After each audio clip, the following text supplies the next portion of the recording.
So most of my life, there's been this common sort of central theme between myself and all of my female friends, mostly all of them that I've ever had.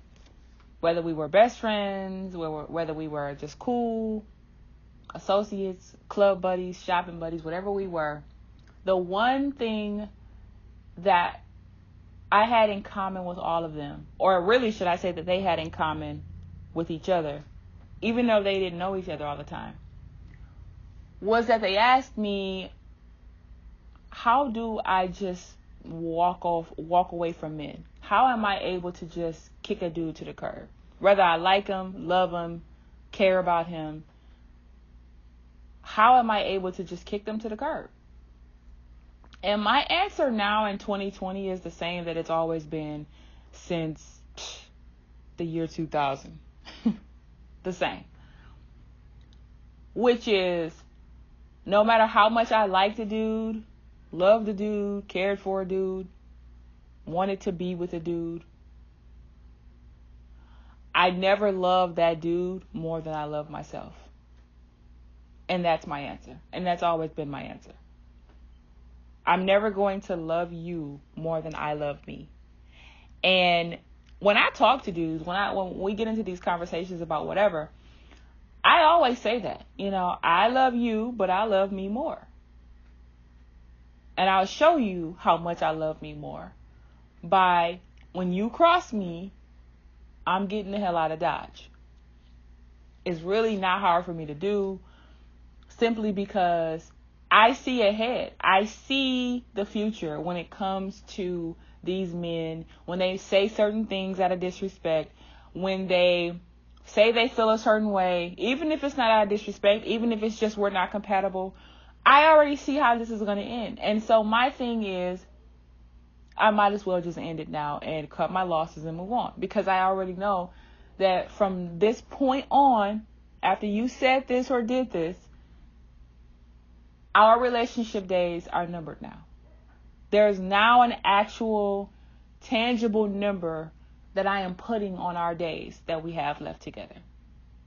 So why draw it out and waste time when I can just move on with my life? So I think that over the years, basically since the beginning, women in general have this sort of distorted view of what they think men are. They believe men are this, they believe men are that. And I think a lot of this derives from the Cinderella stories, the Snow White stories, or whatever, these fairy tales that we grew up with as young girls, and believe that one day some man was going to sweep you off your feet. They were going to come, swoop in, save you. Y'all were going to ride off into the sunset together and live happily ever after. And the reality of that is that's not going to happen for most women. It's just not. And I know this because I've watched many women go to their graves never finding their true love. Half of the women in my family included. And it got me to thinking. Every woman, every man is not going to find their true love. It's probably, you have a 50-50 chance. And if you're a black woman, I think that your chances decrease and dwindle even lower than that. Unless you're willing to expand your options. But the reality is this: men are not all that special. And I think that men have shown us since the beginning of time what they're capable of, what they're not capable of, what they would do, what they won't do. They have consistently shown us that most of them ain't worth the dirt they stand on. They lie, they play mind games, they cheat. Some of them will molest your daughter. Okay? I'm just saying. A lot of them are on the down low. A lot of them can't even be true to themselves and live in their own truth. What makes you think that they're going to be that way towards you? This is why I have such a hard time accepting when women accept their husbands being bisexual, or he experimented before but he's not gay no more. That type of stuff. I have a very hard time with that. And the reason why I have a hard time with that is because I know this man is going to break your heart in the end, and you are too blind to see it. He's telling you what you want to hear. Your self-esteem is so low that you're willing to share your man with another man or other people in general. You can't compete with that. You are not a man.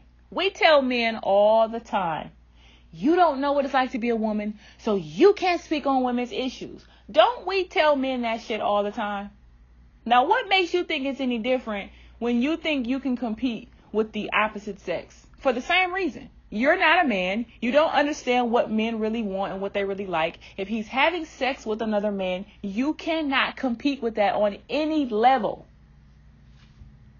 And if he's still with you or married to you, you're his beard, as they like to call it.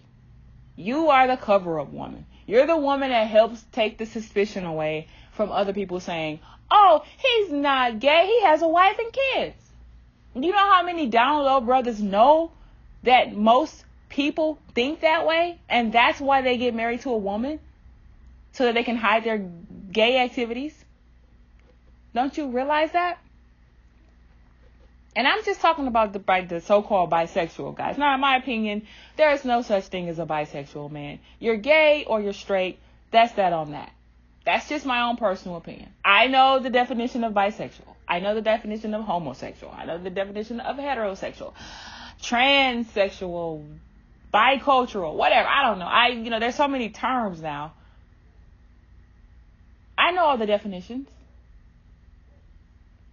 But I'm giving you my professional opinion when I give you the dictionary version of a word. But my personal opinion is that nigga gay. Period, point blank. That's over. Done. There's no way around it. But this isn't about gay men. I just use that as an example. Okay? A lot of women are so lost, so naive. You guys are willing to change the very core essence of who you are. The way you talk, the way you act, the way you dress, just so you can have a man. And for what? 9 times out of 10, the man is going to leave you for another woman, a younger woman, or a man in the end, in most cases, anyway. And you wasted your time.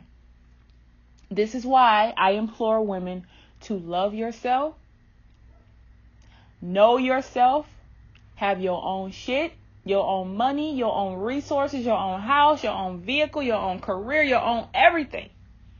Just in case a man double crosses you. And what history has shown us is that in most cases, 9.5 times out of 10, they are going to cross you. That is the reality of it. It's okay to love a guy. It's okay to care for a guy. But you should never love a guy or care for a man more than you love and care about yourself. That's my advice to women. Enjoy men. Enjoy their company. Enjoy what they do for you. It's all temporary anyway. Life itself is temporary. There is not one thing on this earth that is permanent. Your relationships, your love for a man, his love for you is included. There's going to come a time when things end. And when they do, have your own. Stop having these misconceptions about, oh, these men are this and that. You might come across a good guy. There's some of you guys that may hear this and say, I got me a good dude, so what is she talking about? And I'm sitting here telling you, I have a good dude. But what the hell does that really mean in the end? Everything always goes good. Everything is always doing well until it's not. There's going to come a time when pretty much everybody learns what it's like to be betrayed, heartbroken, cheated on, whatever. played in the end. This type of stuff happens all the time. Nobody's immune. I don't care who you think you are. You're not immune. This is just my own personal perspective. I know a lot of people are going to disagree with me, and that's fine.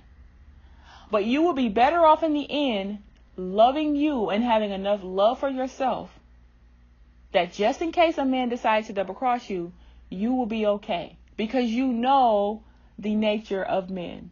They're going to get bored, or whatever. I tell women all the time, the longer you've been with a man, the more likely it is that he's going to get bored with you.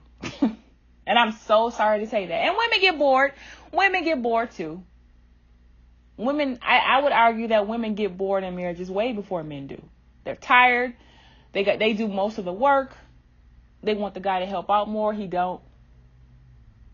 But women feel like they have to have it all. They have this drive of, you got to be a good wife. You got to be a good career woman. You got to be a good homemaker. You got to be a good mother. You got to be a good cook. You got to be sexy. You got to, And so women feel like they have to keep that going. So they're less likely to step out because they're trying to keep their family together. They have all this pressure on them. When men will catch up to you and get bored, but they will actually act on it. Midlife crisis, cheat with the secretary, that sort of shit. Come to the realization that I've been bisexual for 12 years and now I'm fully gay. That type of shit. Either way it goes, guys are bored. They get bored. They'll tell you, it's not natural for a man to be monogamous. It's natural for a man to spread his seed. They don't have any discipline to do nothing. Oh, no, they have discipline to do everything else, but not that. It's a load of crap. These men get together and they have these conversations and they're like, well, if all men are saying this all over the world, women will have no other choice but to believe it and accept it. And that's pretty much what they do. That's where the whole boys will be boys trope comes from. Men will be men. They're going to do them. Well, he's a man, ain't he? That's where this shit comes from. And women buy into it. And they know there's not going to be too many consequences for their actions. So they keep doing shit. They keep lying, playing mind games, cheating, having outside babies. That type of stuff. So all I want to say is that I implore women to focus on you. Who gives a damn what a man wants? If it's not in line with what you want, to hell with him. There's too many men in the world to deal with a guy who is not even close to what you want or who's not giving you what you want. Anyway. That's all I have to say on this particular topic. I will catch you guys in the next video. Peace out.